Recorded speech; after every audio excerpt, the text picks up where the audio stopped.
There we go. Thank you. So what are the frames of attraction? We have attraction frames, comfort frames, and seduction frames. Today I'm only going to touch on attraction frames because for most guys, that's as far as they're getting right now. So there's 5 frames that are really important in attraction. The first one, I just did a video on this. Anyone watch my video? Nobody. Lame. All right, the first frame is fun.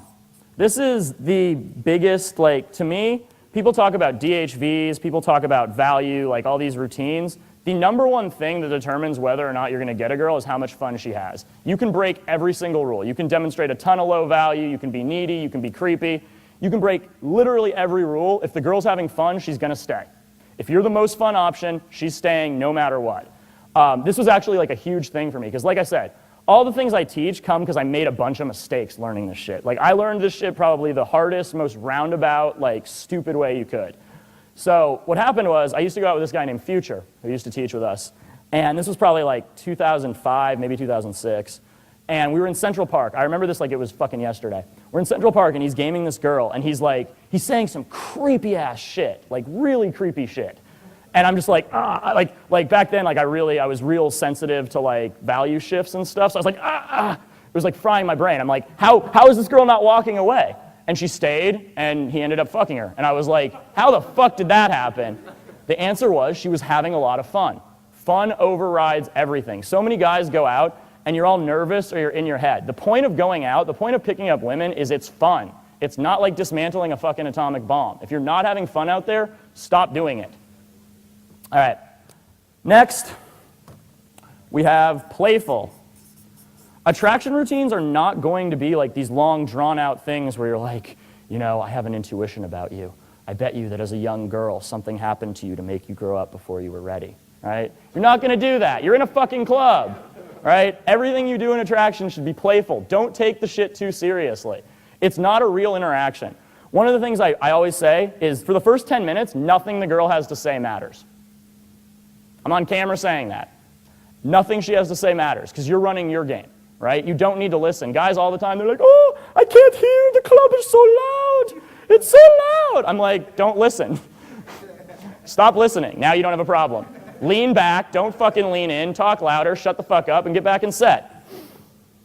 Now, be playful.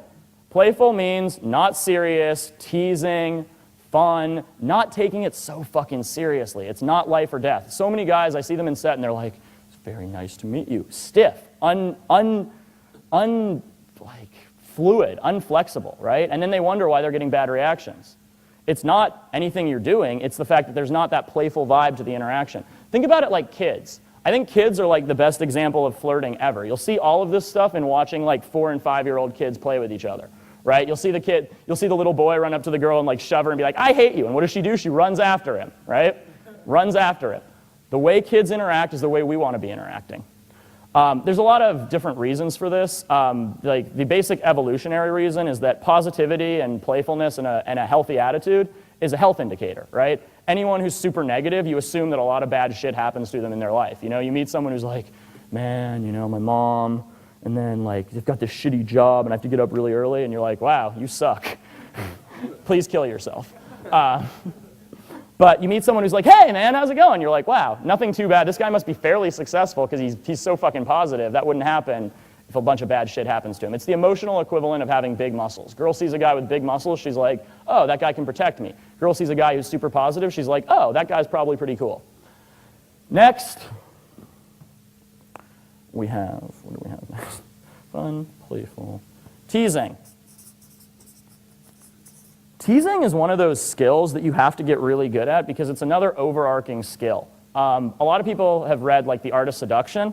There's a passage in The Art of Seduction that anyone who's studying this should read. It's the passage on the coquette, right? What's a coquette? She's basically a tease. It's someone who makes you feel like you're going to get someone. I got really good at this a weird way. I dated a lot of strippers from 2004 to 2006, 2007, I guess. I still date a decent amount of strippers. But strippers are the best at this, man. It's so fucking, it's unreal how good they are at it. The image I always think of is imagine a stripper pulling a guy in by his tie and then pushing her out with her heels, right? Everyone's seen that in a strip club. It's this push-pull. That's the teasing dynamic. right? And with the teasing dynamic, you have a pendulum effect, right? Because a lot of guys, they start out and they're pussies, right? A lot of guys in this room are pussies, I guarantee it. And then on the other side, you have how I started off, which was I was a big asshole. I was just mean to everyone. I was like, fuck you, I hate you, I'll fight you. I'm like Tupac, like representing, right? Like I'll fucking like, I was a messed up kid, right? So what happens is we come in right here, and then we swing way too far to the other side, right? Now you become an asshole. You go out and you start insulting girls. I see this all the time. It's one of my favorite things about teaching boot camps is that every week I will get a student who comes up to me and he's like, you know, I have a really good neg. And I'm like, oh God, here it comes. You walk up to the girl and you tell her, you're a bitch who smells like tuna fish. I had someone say that to me. That's not a hypothetical example. So teasing, you want to stay somewhere in the middle. You're going to overdo it at some point. You have to overdo it. That's a big thing that a lot of guys kind of don't think about is there's this fallacy of the perfect pickup out there, right? Like you walk in and everything you do is money and it just works. That doesn't happen. Every fucking pickup that works has some clunkiness to it. Every pickup is going to have some shit where you might have lost the girl if you had messed up. You know, Brad P's reports are amazing for this because Brad P just deals with all sorts of just ridiculous random shit in his LRs. You know, like me and Captain Jack have had people chasing us in cars. Like we've had some weird shit too. So there's this fallacy of the perfect pickup. You can fuck up and still recover. Like that's the point that I'm trying to make here. Is one fuck up does not mean you have to leave the set. The idea of persistence is a big thing, right? A lot of the times you will get laid just from being persistent, just from staying in the set and trying to move forward. You gotta internally reframe no's as not yets, right? Just because a girl's not ready. I'll tell my favorite story of all time. So I was on a boot camp in Boston last year, and a bunch of like douchebag community guys were there. And like I walk up to one of them, and he's like, "Hey man, you're running a boot camp." I'm like, "Hey, we've got like 12 students." I'm like, if you guys really don't mind, just because the students are new, can you just not fuck with them? Just kind of like say what's up, but like just leave them alone. If you guys want to watch, just kind of do it at a distance. Like I was being pretty cool about it. You know, I wasn't like, get the fuck out of here like I used to be. I used to be like, you guys need to leave. And so I'm like, cool. I'm like, hey man, what's your name? And he's like, Mystery. I'm like, really? Really? All right. So I walked away from him. And like an hour later, he's confronting, it's this place in Boston called Jillian's. And there's like a staircase, it's 3 stories. So he's on the staircase and he's grabbed one of my students. And that's just something you don't do. So I like shoved him down and we got kicked out. So it's like, now it's like 12:45, bars close in 45 minutes. I'm kind of drunk.